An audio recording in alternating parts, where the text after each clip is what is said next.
The red lights flashed across every screen in the control room. Commander Jake Morrison wiped the sweat from his forehead and stared at the display. 300 lives depended on the decisions he made in the next few hours. Outside the protective dome, thousands of alien warriors gathered like insects, preparing to swarm. The Crythians had arrived 6 hours ago. Their ships had appeared in the sky without warning, blocking out the purple sun of Arcturus VII. Jake had seen the recordings from other colonies. He knew what these creatures did to humans they captured. The images still haunted his dreams. "Commander, the shields are down to 40%, Lieutenant Maria Cortez said from her station.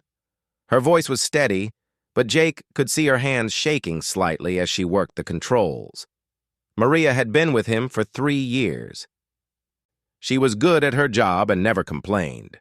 Now she faced the same fate as everyone else in the colony. Jake walked to the window and looked out at the mining settlement. The habitat domes gleamed in the fading light. Beyond the energy barriers, he could see the Crythians moving into position. They were tall creatures, standing nearly 8 feet high. Their bodies looked like a nightmare mixture of insect and reptile.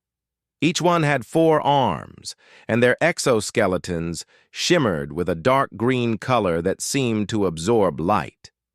The colonists had come to Arcturus VII to mine rare minerals. The planet was rich in resources that Earth needed desperately. 300 people had made this rock their home. Miners, engineers, doctors, teachers, and their families. They had built a community here. They had gardens where children played. They had schools and medical facilities. They had hope for the future. Now all of that was ending. "How many security personnel do we have?" Jake asked, though he already knew the answer. 20, sir," Maria replied. "Most of them are miners who took basic training. We have 12 actual trained guards. The rest volunteered when the attack started. 20 people against thousands. The math was simple and brutal. Jake had tried to call for help, but the Crythians had destroyed the main communication array in their first strike. He had managed to send one short message using the backup generators before those were hit too. A simple distress call with their coordinates. He had no idea if anyone received it. The Crythians knew how to conquer colonies. They had done this many times before. First, they cut off all communications. Then they surrounded the settlement and waited. They let fear do most of the work. When the defenders were exhausted and hopeless, the Crythians attacked. It was efficient and cruel. Jake had read the military reports about the Crythian Empire. They had conquered 17 worlds and enslaved 12 different species. They were expanding into human territory, testing the defenses, looking for weakness. The outer colonies were far from Earth's main fleets. Help took weeks to arrive. The Crythians knew this. They planned their attacks carefully. "Get everyone into the main habitat dome," Jake ordered. "Seal the connecting tunnels. We make our stand there." Maria nodded and began issuing orders through the internal communication system. Jake watched as families moved through the corridors, carrying whatever possessions they could grab. Children cried. Parents tried to comfort them while hiding their own terror. Old Ben Torres, the chief mining engineer, helped carry supplies. He was 70 years old but refused to leave anyone behind. Dr. Nicole Harper was in the medical bay, preparing for casualties. She had 30 beds and enough supplies for minor injuries. What was coming would be far worse than anything her facility could handle. But Nicole worked with calm determination, organizing her staff, preparing surgical tools, and setting up triage areas. The Crythian war chief stood on a ridge overlooking the human settlement. His name was unpronounceable in human languages, a series of clicks and hisses that meant Deathbringer in his native tongue. He had led hundreds of conquests. Humans were a new species to fight, but they seemed weak. Their bodies were soft. They had no natural weapons. They relied on their technology, and that technology was easy to destroy. The war chief clicked his mandibles together in satisfaction. This would be another easy victory. His warriors were eager for battle. They would sweep through the colony like a storm. The humans would beg for mercy. Some might be taken as slaves. Most would simply die. That was the way of the universe. The strong survived. The weak perished. Back in the control room, Jake checked the weapons inventory one more time. They had mining explosives, some plasma cutters, and 20 rifles with limited ammunition. The defensive turrets around the perimeter were designed to scare away wild animals, not fight a military force. They would last minutes at best. "Sir, they're moving into attack formation," Maria said. Her screen showed heat signatures arranging themselves in precise patterns. The Crithians were disciplined soldiers. They didn't rush in blindly. They planned every move. Jake activated the colony-wide speaker system. His voice echoed through every corridor and room. "This is Commander Morrison. I want everyone to know that I sent a distress signal before communications went down. Help might be coming. We just need to hold on. I know you're scared. I'm scared too. But we're humans. We don't give up. We protect each other. We fight for every minute, every second. Stay together. Stay strong. We will survive this." He didn't believe his own words, but the people needed hope. Even false hope was better than despair. The first explosion rocked the dome. The outer shields flared bright blue as Crithian plasma weapons struck them. Alarms screamed throughout the facility. Jake gripped the edge of his console and watched the shield strength drop. 35%, 30%, 25%. "All defensive positions, open fire," he commanded. The turrets came to life, spitting projectiles at the advancing aliens. A few Crithians fell, but dozens more took their place. They moved with frightening coordination, covering each other, advancing in waves. Their weapons were far superior to anything the humans had. Maria counted down the shield strength. 20%, 15%, 10%. Jake pulled out his sidearm and checked the magazine. He had never fired his weapon at another living being. He was an administrator, not a soldier. But today, he would fight. Today, he would protect his people or die trying. The shields failed with a sound like breaking glass. The energy barrier flickered and vanished. For a moment, there was silence. Then the Crithians surged forward with a chorus of clicking, hissing battle cries. "Here they come!" Jake said quietly. "Everyone, this is it! Make them pay for every step!" The first Crithian warrior crashed through the outer door, and the battle for Arcturus VII began. Admiral Kyle Patterson stood on the bridge of the Earth Defense Force carrier Valiant, staring at the message that had arrived 4 hours ago. The text was short and desperate. A distress call from Arcturus VII. Coordinates attached. 3 words at the end that made his blood run cold. "Send everyone." Kyle was 53 years old and had served in the military for 30 years. He had fought in border skirmishes and defended trade routes. He had lost friends to enemy fire and made decisions that haunted him at night.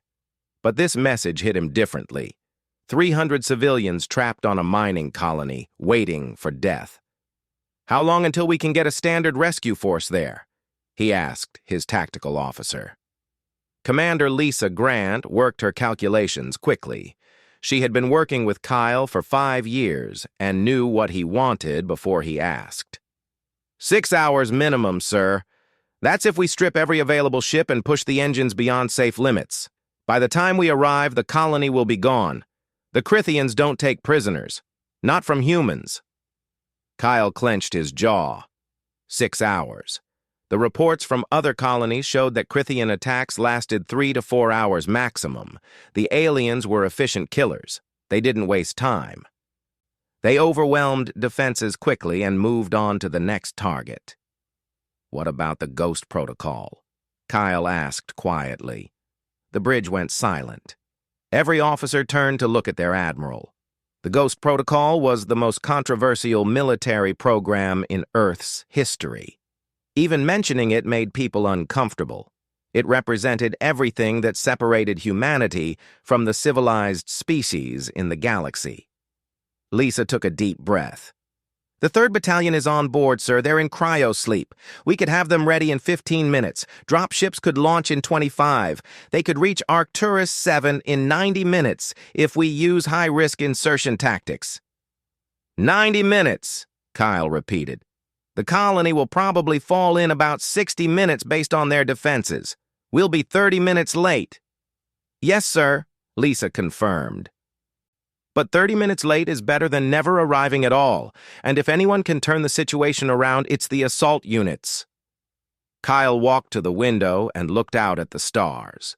The assault units were his secret weapon and his greatest shame. They were volunteers who had undergone procedures that most people considered inhumane. Physical augmentation that pushed the human body beyond normal limits. Neural implants that enhanced reaction time and tactical processing, psychological conditioning that removed hesitation and fear. They were the most effective soldiers ever created. They were also barely human anymore. Other species in the galaxy fought wars with honor codes. They had rules about acceptable tactics and civilian treatment. Humanity had tried to follow those rules at first. Then the Crithians started attacking colonies. Then humans started dying. The rules seemed less important after that. "Activate the Ghost Protocol," Kyle ordered. "Wake up the assault units. Tell Captain Martinez that his mission is to reach Arcturus VII before the colony falls. Tell him I don't care about casualties among his own people. I care about saving those 300 civilians, whatever it takes." "Yes, sir," Lisa said, and she began transmitting the activation codes.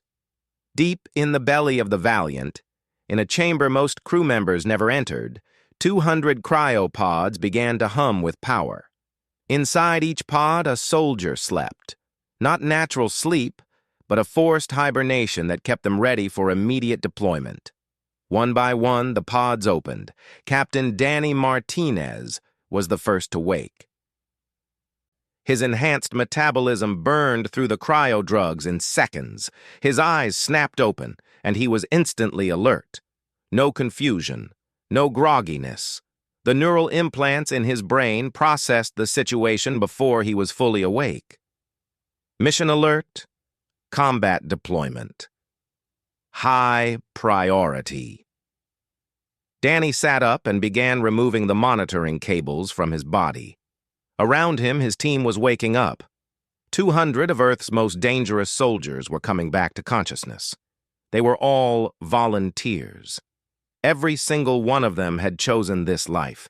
They knew what the augmentation process involved. They knew they could never go back to normal society. They were weapons now. Human weapons designed for impossible missions. Lieutenant Kate Sullivan rolled out of her pod and landed in a crouch. Her reflexes were so fast that normal humans seemed to move in slow motion. She ran a quick diagnostic on her neural interface.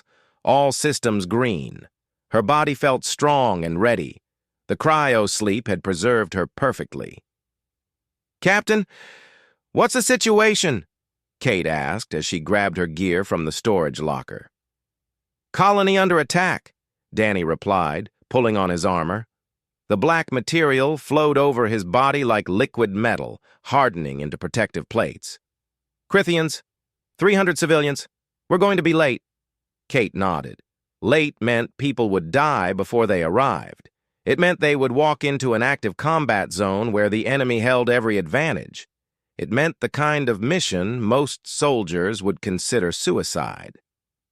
"Good," she said with a cold smile. "I hate arriving when all the fun is over."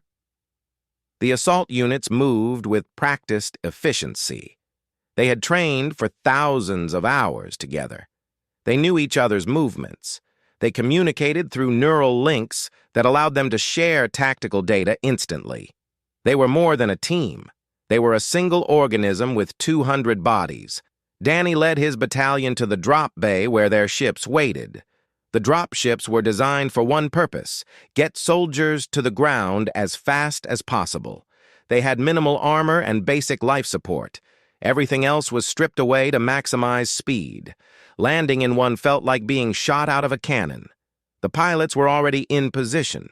They were the craziest people in the military. Flying a dropship required reflexes that bordered on superhuman. The pilots weren't augmented like the assault soldiers, but they were close. They volunteered for missions that killed 2 out of every 10 pilots. They flew ships into gravity wells that should tear the vessels apart. They made landings that violated every safety protocol ever written. "Captain Martinez, this is Admiral Patterson." The voice came through Danny's comm system. "I'm sending you the mission brief now. Arcturus VII is under siege. The colony has minimal defenses. The Crithians have overwhelming numbers. Your job is to extract every civilian alive. I don't care how you do it. I don't care what rules you break. I don't care if you have to paint that entire planet red. Bring our people home." Danny felt a grim satisfaction. This was what the assault units were made for: protecting humanity when everything else failed. "Understood, sir. We'll get them out." "One more thing," Kyle added. "The Crithians think humans are weak. They think we're easy targets. I want you to teach them differently. I want them to tell stories about what happened on Arcturus VII. I want every Crithian in the galaxy to hear those stories and feel fear." "Yes, sir," Danny replied. "We'll make sure they remember." The dropships launched from the Valiant with a roar of engines. They accelerated at speeds that would kill unaugmented humans. The assault soldiers sat in their harnesses, checking weapons, reviewing tactical plans, and preparing for battle. They didn't talk much. They didn't need to. They all knew what was coming.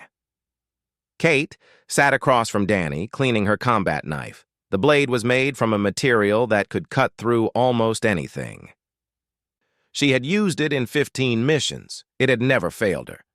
"Think any of them will survive?" she asked. "The colonists or the Crithians?" Danny asked. "Both." Danny checked his rifle one last time. "The colonists will survive, every single one if possible. The Crithians?" He smiled without humor. "I hope some of them survive. Someone needs to go home and tell the others what happens when you threaten human colonies." The dropships hurtled through space toward Arcturus VII. Inside, 200 soldiers prepared to do what humanity did best: protect their own, no matter the cost. The dome's shields died with a sound like shattering glass. Jake Morrison fired his rifle into the mass of Crithian warriors pouring through the breach. The weapon kicked against his shoulder. 3 shots, 4, 5. 1 alien fell. Another took its place. The mathematics of the battle were simple and terrible. For every alien that fell, 10 more pushed forward. "Fall back to the secondary positions," Jake shouted over the noise of weapons fire and screaming. Around him, the security team was fighting desperately. Some were trained soldiers. Most were miners who had picked up guns for the first time today. They were brave. But bravery didn't stop plasma bolts. Maria Cortez dragged a wounded colonist toward the inner chambers. The man was bleeding from his leg where a Crithian blade had caught him. Maria's own arm was burned from a near miss. She refused to stop. "Keep moving!" she yelled at the terrified civilians. "Get to the shelter points! Don't stop!" In the central plaza, Ben Torres stood his ground with a mining plasma cutter. The old engineer had refused to evacuate with the others. Someone needed to buy time. He might as well be useful one last time. The plasma cutter wasn't designed as a weapon, but it could burn through rock. It could burn through Crithian armor, too. Ben swept the beam across the advancing aliens and watched 3 of them fall. Then something hit him hard from the side. He went down and didn't get back up. Dr. Nicole Harper was in a nightmare. Her medical bay had become a field hospital. Wounded were everywhere. She had lost count of how many injuries she had treated. Burns, lacerations, broken bones. Some wounds were beyond her ability to fix. She worked anyway, moving from patient to patient, doing what she could. Her hands were steady, even though her heart was pounding with terror. The Crythian war chief watched the battle from his position outside the dome. Everything was proceeding exactly as planned. The humans were falling back. Their defenses were crumbling. In another few minutes, the colony would be his. He would enslave the useful ones and kill the rest. Then he would move on to the next target. These mammals were weak. They cried and begged. They had no honor in battle. They deserved their fate. Jake fell back to the command center with the last of his security team. They were down to 8 people now. The others were dead or missing. The colonists had barricaded themselves in the shelter areas, but those doors wouldn't hold long. Jake had maybe 10 minutes left. Then it would all be over. "Commander, I want you to know it's been an honor," Maria said, reloading her weapon with shaking hands. Her face was covered in ash and blood. She looked exhausted.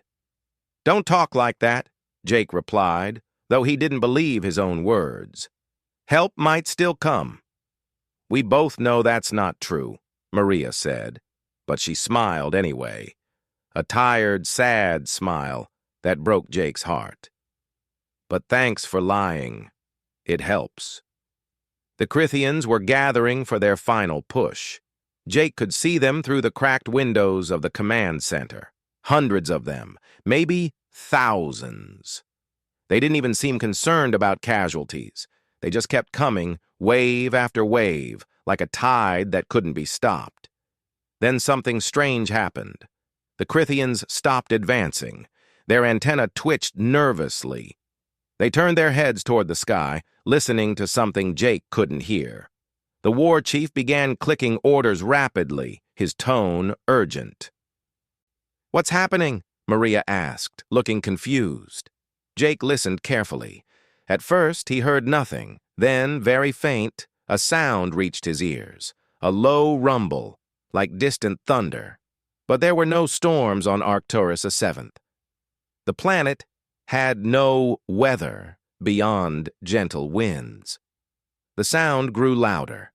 Louder. The ground began to shake. "Get down!" Jake shouted, though he didn't know why. The first drop pod hit the ground like a meteor. The impact created a shock wave that knocked Crythians off their feet. Dust and debris flew everywhere. The pod was black and featureless, shaped like a bullet. For a moment, nothing happened. Then the pod split open with a hiss of releasing pressure. A figure emerged from the pod. Human in shape, but wrong somehow. Taller than normal, moving too fast, covered in black armor that seemed to drink in the light. The figure raised a weapon and opened fire. The Crythian nearest to the pod exploded. "What is that?" Maria whispered. Jake had no answer. He watched as more pods slammed into the ground around the colony. 10, 20, 50. Each impact was like a small bomb going off. Each pod released another armored figure. Within seconds, the battlefield was filled with black armored soldiers moving with impossible speed and precision.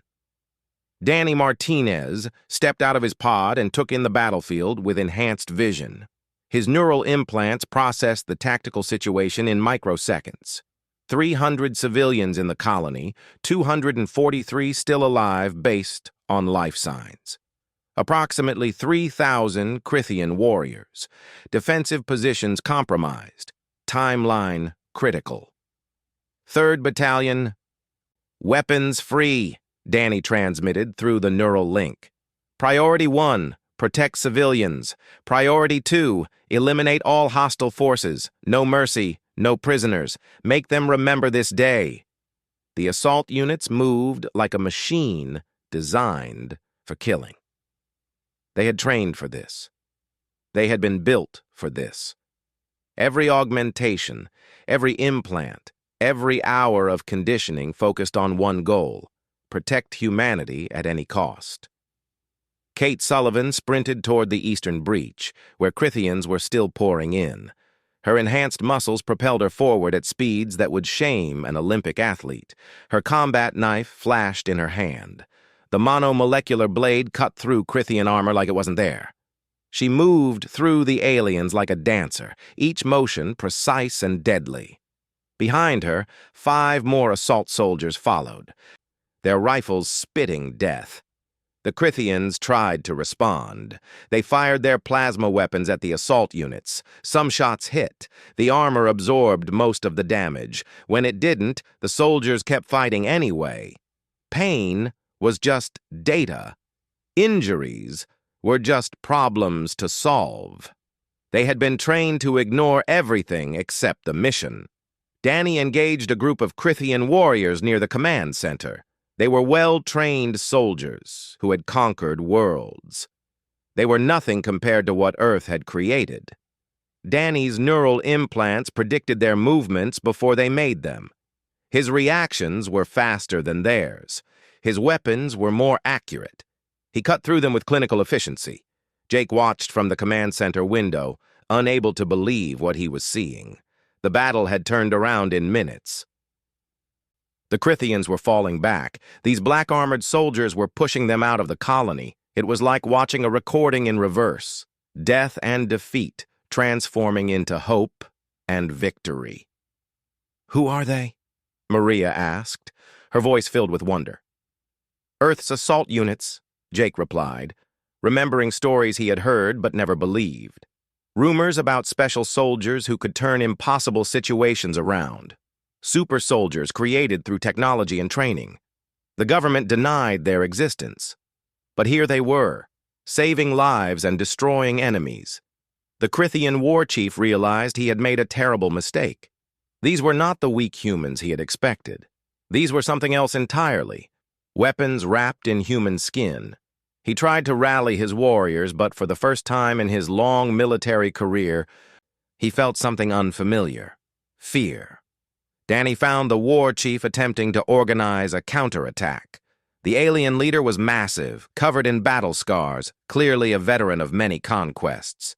Danny walked toward him calmly, his rifle slung across his back. This needed to be personal. "You picked the wrong species to attack," Danny said, knowing the Crithian probably couldn't understand him. But tone carried meaning. The war chief heard the confidence. He heard the certainty. He heard death approaching. The war chief attacked with all 4 arms, moving with the speed and power that had won him countless battles. Danny's neural implants processed the attack pattern. Time seemed to slow down. He saw every movement, every opening, every weakness. His body responded automatically, trained responses executing faster than conscious thought. The fight lasted 7 seconds. When it was over, the war chief lay on the ground, defeated. Danny stood over him and activated his external speakers, broadcasting on all Crithian military frequencies. He wanted every alien within range to hear this message. "This is Captain Danny Martinez of Earth's assault forces. You attacked a human colony. You killed civilians. You made a mistake. Tell your leaders, tell your warriors, tell everyone you meet. Earth protects its own. Attack us again, and we will show you what humanity really is. We tried peace. You brought war. This is what happens when you force us to fight." Danny turned away from the fallen war chief and surveyed the battlefield. His soldiers had pushed the Crithians completely out of the colony. The aliens were retreating to their ships. Some were already fleeing into orbit. The battle was over. Humanity had won. The silence after battle was strange. One moment the air had been filled with weapons fire and screaming. Now there was only the sound of wind blowing through the broken dome and the quiet moans of the wounded. Jake Morrison walked through the ruins of his colony in a daze. Around him, black-armored soldiers moved with purpose, checking buildings and securing the perimeter. The assault units were efficient even in victory. Teams spread out to search for survivors. Medical specialists, also augmented but trained in combat medicine, began treating the wounded. Engineers examined the damaged structures to determine what could be saved. Everything was organized. Everything was controlled. It was like watching a military operation from a training video. Jake found Danny Martinez standing near the central plaza, looking up at the sky where the Crithian ships were fleeing. The captain's helmet was off now, revealing a face that looked human but somehow different. His eyes had a strange quality, as if they were processing more information than normal eyes should be able to handle. "Commander Morrison," Danny said, turning to face him. "Are you injured?" "No," Jake replied, though he felt injured in ways that had nothing to do with physical wounds. "I need to thank you. You saved us. All of us. If you had arrived even 5 minutes later—" "We arrived when we were supposed to arrive," Danny interrupted gently. "Admiral Patterson doesn't accept failure, neither do we." Jake looked around at the destruction. Bodies of Crithian warriors lay everywhere. Some of his own people were among the dead. Ben Torres, 3 security guards, a teacher named Susan, who had tried to protect her students. The victory had come at a cost, even if that cost was far less than it could have been. "How many did we lose?" Jake asked quietly. 37 colonists dead, Danny replied, his neural interface accessing the data instantly. 62 injured, but Dr. Harper says they'll all recover. You had 300 people when this started. 263 are alive. Those are good numbers, Commander. You should be proud. Good numbers. Jake supposed that was true from a military perspective, but each number was a person. Each death was someone he had known, someone who had trusted him to protect them. "What happens now?" he asked. "Now we make sure the Crithians never come back," Danny said. He activated his communication system. "Kate, status on the pursuit?" Lieutenant Kate Sullivan's voice came through clearly. "Sir, we tracked 6 Crithian ships that tried to flee the system. Permission to engage?" "Granted," Danny replied. "No survivors. I want their fleet to find the wreckage and wonder what happened." Jake felt a chill at the casual way Danny ordered the deaths of potentially hundreds of aliens. But he said nothing. These creatures had come to destroy his colony. They had murdered his people. If Earth's assault units wanted to hunt them down, Jake wouldn't object. In orbit above Arcturus VII, Kate led a strike team through the void in specialized combat pods. The pods were basically missiles with life support and weapons. They could chase down fleeing ships and board them if necessary. Kate's team caught up with a Crithian transport trying to reach the jump point. The boarding action was brutal and quick. Kate and her soldiers cut through the ship like a surgical knife. They killed every warrior they found. When they reached the bridge, Kate made sure to leave one survivor, a young Crithian communications officer who watched in terror as his entire crew died around him. Kate removed her helmet and looked the alien in the eyes. "Go home," she said through a translation device. "Tell them what you saw here. Tell them what happens to species that attack humans. Tell them to stay away from our colonies." The Crithian clicked frantically, probably begging for mercy. Kate didn't care. She had seen the bodies of human children in other colonies that the Crithians had attacked. She had seen what these creatures did to prisoners. Mercy was not something she felt right now. "If your people come back," Kate continued coldly, "if they attack even one more human settlement, we will hunt down every Crithian world. We will show you what it means to anger humanity. Do you understand?" The alien nodded rapidly, its antenna trembling with fear. Kate left it alive on the bridge of a dead ship, surrounded by the corpses of its comrades. Let it send its message. Let it tell the story. Fear was sometimes more effective than weapons. Back on the surface, Maria Cortez watched as the assault soldiers prepared to leave. She had never seen anything like them. They moved like humans, but fought like demons. One of them had carried 3 wounded colonists to safety, while simultaneously fighting off a dozen Crithians. Another had held a collapsing doorway open with his bare hands, allowing a group of children to escape. "Are they really human?" Maria asked Dr. Nicole Harper. The doctor was exhausted, covered in blood but still working. She had lost patience today. She had also saved far more than she had expected to. "Technically, yes," Nicole replied, injecting painkiller into a wounded miner. "But they've been modified, enhanced. I've read classified reports about the augmentation process. It's extreme.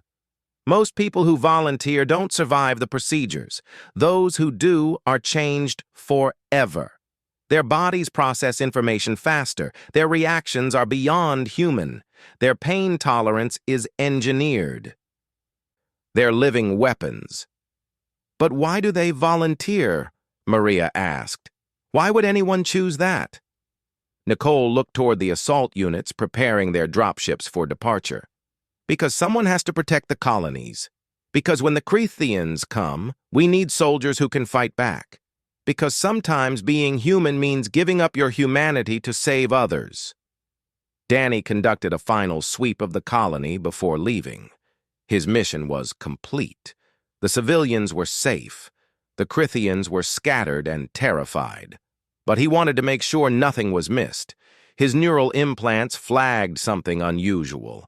A transmission was being broadcast from the Crithian ships in orbit. He listened to the decoded message. It was being sent on all military frequencies, a warning, a plea for help. A description of what had happened on Arcturus VII. The message painted the assault units as unstoppable monsters. It described the battle in terms that made the Crithians sound like victims. It warned other ships to avoid human colonies at all costs. Danny smiled grimly. Perfect. Let them spread the story. Let them tell everyone that humans were dangerous. Fear would protect more colonies than weapons ever could. The Crithians had learned an important lesson today. They had learned that humanity's kindness was a choice, not a weakness. Admiral Kyle Patterson received the mission reports aboard the Valiant. 0 casualties among the assault units. Minor injuries only. Colony saved with acceptable losses. Crithian fleet scattered. Multiple alien ships destroyed in pursuit. The mission was a complete success. But Kyle felt no joy. He stood at his window and watched the assault units return to cryo-sleep. These soldiers had saved hundreds of lives today. They would be forgotten by tomorrow. The government would deny they existed. The public would never know their names. They fought in shadows and returned to darkness. "Sir, we're receiving communications from multiple Crithian outposts," Lisa Grant reported. "They're requesting diplomatic channels. They want to negotiate." "Now they want to talk," Kyle said bitterly. "After they've killed thousands of humans across a dozen colonies, now they're willing to negotiate." "What should we tell them?" Lisa asked. Kyle thought for a long moment. "Tell them we'll consider negotiations. But first, they need to withdraw from all human territory. They need to return the prisoners they've taken. They need to pay reparations to the families of everyone they've killed. And they need to understand that if they attack even one more colony, we won't send diplomats. We'll send assault units to every Crithian world." The message was sent. The response came quickly. The Crithians agreed to all terms. They were retreating from human space. They were releasing prisoners. They were apologizing for their aggression. The change was dramatic and total. Other species in the galaxy noticed. Humanity had been attacked. Humanity had responded with overwhelming force. The Crithians, who had terrorized the outer systems for years, were now begging for peace. The other species began to reassess their understanding of humanity. These peaceful traders and curious explorers had shown a different face, a terrifying face. Danny sat in his cryopod, preparing to return to sleep. His mission was over. He had done his duty. In a few seconds, the drugs would put him into hibernation. He would dream of nothing. When he woke again, there would be another mission, another colony under attack, another group of humans who needed impossible rescue. Before the cryo-sleep took him, Danny allowed himself one final thought.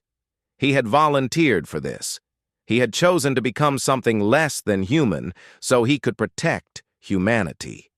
It was a sacrifice he made willingly, because someone had to stand between the darkness and the innocent.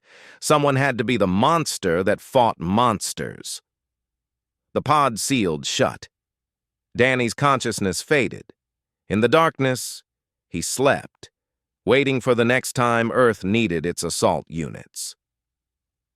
12 hours after the battle, Jake Morrison stood in the ruins of the Central Plaza and watched the sunrise. The purple sun of Arcturus VII cast strange shadows across the damaged buildings. Around him, colonists were beginning the long process of rebuilding. The assault units had left hours ago, disappearing into the sky as quickly as they had arrived. The only evidence they had been there at all were the dead Crithians and the saved lives. A large transport ship arrived in orbit just after dawn. The Earth Defense Force fleet had finally reached the system. They brought medical supplies, repair equipment, food, water, and everything else the colony needed. They also brought news. The Crithian Empire had formally surrendered. They were withdrawing from all human territory. The war, such as it was over. Commander Lisa Grant led the relief effort personally.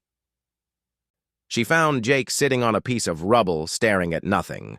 He looked like a man who had aged 10 years in one day. Lisa had seen that look before. Combat did that to people, especially people who weren't soldiers. "Commander Morrison," she said gently. "I'm Commander Grant from the Valiant. Admiral Patterson sent me to coordinate the relief operation. Is there anything you need immediately?" Jake looked up at her with tired eyes. "My people need medical attention. The wounded are stable, but Dr. Harper says some of them need surgery we can't do here. We need structural repairs to the dome. We need communications equipment. We need—" He trailed off, overwhelmed by everything that needed to be done. "We'll take care of it," Lisa assured him. "All of it. You did an amazing job keeping everyone alive until help arrived." "The Admiral wanted me to tell you that personally." "I didn't keep them alive," Jake said quietly. "Your assault units did. Those soldiers in the black armor, they saved us. If they hadn't arrived exactly when they did—" He couldn't finish the sentence. Lisa nodded. "The assault units are our secret weapon. Most people don't even know they exist. The government denies it when asked. But yes, they saved you. That's what they do." "Are they really human?" Jake asked, the same question Maria had asked. "They moved too fast. They were too strong. One of them took a plasma bolt that should have killed him, and he just kept fighting."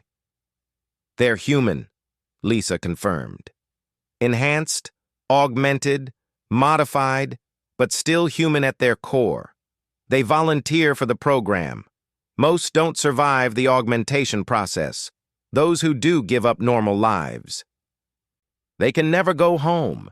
They can never have families. They spend most of their time in cryosleep, waiting for the next impossible mission.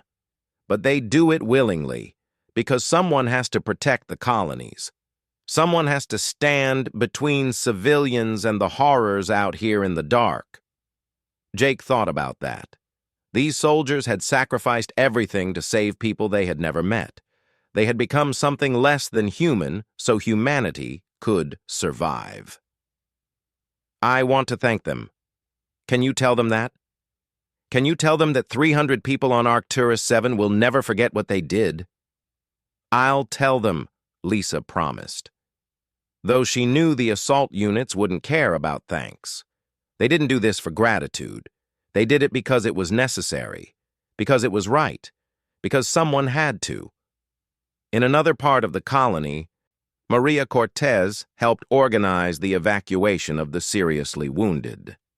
53 colonists needed advanced medical care that the colony couldn't provide. They would be transported to the main medical ship in orbit. Maria watched families saying goodbye, at least temporarily, to loved ones. Children cried. Parents tried to be brave. One little girl, maybe 6 years old, approached Maria. Her name was Emma, and her father was being evacuated with severe burns. "Are the scary soldiers coming back?" Emma asked. Maria knelt down to the child's level. "No, sweetie. They had to go help other people. But they made sure we were safe before they left." "They were scary," Emma admitted. "But they saved my daddy. So I guess scary is okay sometimes." Maria smiled sadly. "Yeah, sometimes scary is okay. Sometimes the scary people are the good guys."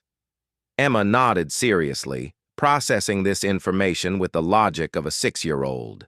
Then she ran off to be with her mother. Maria watched her go and thought about what the child had said. The assault units were scary. They were designed to be terrifying, but they used that fear to protect the innocent. Maybe that was what true heroism looked like. Not shining knights in bright armor, but dark soldiers who walked through nightmares so others could sleep safely. In the medical bay, Dr. Nicole Harper finally allowed herself to rest. She had been working for 16 hours straight. Her staff had performed miracles. Every wounded colonist who had made it to the medical bay alive was still alive. Nicole had lost patients during the battle, people who had died before reaching her. But she had saved everyone she could touch. One of the Earth Defense Force doctors, an older woman named Linda, brought Nicole a cup of coffee. "You did incredible work here," Linda said, "with limited supplies and impossible conditions. Your patients are stable. You should be proud." "I'm tired," Nicole admitted. "I've treated burns, lacerations, broken bones, and trauma that will haunt these people for years. And I keep thinking about the ones I couldn't save. Ben Torres, Susan the teacher, the security guards whose names I didn't even know." "You can't save everyone," Linda said gently. "No doctor can. But you saved most of them. That has to count for something." Nicole nodded, but she didn't feel pride. She felt exhausted. She felt grateful. She felt survivor's guilt mixed with relief, mixed with trauma. She would need counseling. Everyone in the colony would need counseling. You didn't go through something like this and walk away unchanged. Across the galaxy, in the Crithian home system, the war chief who had survived Arcturus VII delivered his report to the High Command. He was missing 2 of his 4 arms. His exoskeleton was scarred. His spirit was broken. He described the battle in detail, the human assault units, their speed, their weapons, their complete lack of mercy. "They are not like other species," the war chief concluded. "They do not fight with honor. They do not follow the rules of war. They are efficient killers who strike without warning and show no compassion. We cannot fight them. We should not fight them. The humans are dangerous in ways we did not understand." The High Command listened to this report with growing concern. The Crithian Empire had never retreated from a conflict before. They had conquered 17 worlds. They had enslaved 12 species. But humanity was different. Humanity fought back with a ferocity that was unmatched. The decision was made quickly. The Crythian Empire would withdraw from human space completely. They would release all human prisoners. They would pay reparations. They would sign peace treaties. And they would tell other species about what they had learned. Do not attack humans. Do not threaten their colonies. Do not mistake their preference for peace as weakness. On Arcturus VII, as the sun set and the purple sky darkened, the colonists gathered in what remained of the central plaza. Someone had set up lights. Someone else had brought food and water. It wasn't much, but it was something. A small celebration. A moment to breathe and remember they were alive. Jake stood before his people and tried to find words. Today we were cornered. We were outgunned, outnumbered, and out of options. We should have died. All of us. But we didn't. Earth sent help. Earth sent soldiers who gave everything to protect people they had never met. We survived because humanity doesn't abandon its own. The colonists cheered. It wasn't a loud cheer. They were too tired, too traumatized, too aware of those who hadn't survived. But it was a cheer nonetheless, a sound of relief and gratitude and determination to rebuild. Maria raised her voice. What do we tell people about what happened here? What do we say when they ask about the battle? Jake thought about that question carefully. We tell them the truth. We tell them that when humans are cornered, when we're threatened, when our families and homes are in danger, we become something terrifying. We tell them that Earth protects its people, always, no matter the cost, no matter the odds. We tell them that the assault units came from the sky like thunder, and they saved us all. And what about the Crythians? Someone asked from the crowd. We tell them that the Crythians learned an important lesson, Jake replied. They learned that humanity's kindness is a choice we make. We prefer peace. We prefer trade and diplomacy. But when forced to fight, when pushed into a corner, when given no other option, we will show the galaxy what humans are truly capable of. We tried peace. They brought war. They learned the difference between those two things the hard way. Admiral Kyle Patterson. Watching the gathering through remote cameras from his ship in orbit, felt something close to satisfaction. The colony was saved. The Crythians were retreating. Other species were reassessing their opinions of humanity.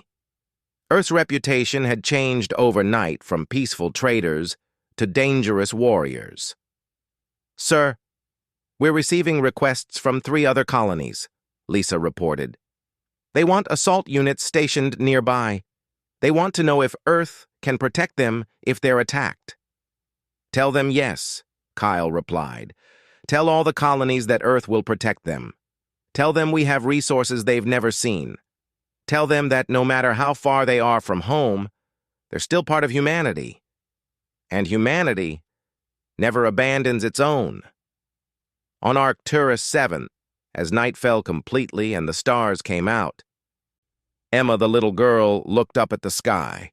She thought about the scary soldiers who had saved her daddy. She thought about the aliens who had attacked her home. She thought about all the confusing things that had happened.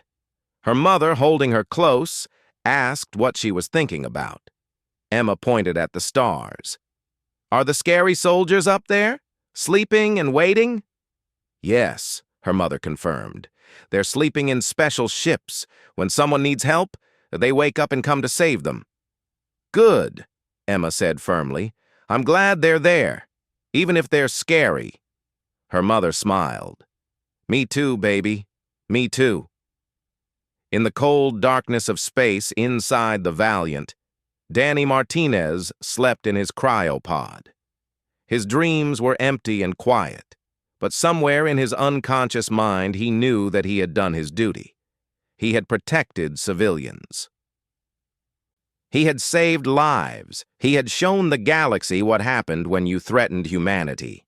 When the next mission came, he would wake again. He would fight again. He would sacrifice again. because that was what the assault units did. They stood between innocent people and the darkness. They were the scary soldiers that children talked about. They were the nightmares that haunted humanity's enemies. They were proof that when pushed far enough, humans would become whatever was necessary to survive. The galaxy had learned an important lesson on Arcturus VII. Humanity preferred peace. But if you cornered them, if you threatened their people, if you forced them to fight, then you would discover the truth. Earth remembers. Earth responds. Earth wins. Always.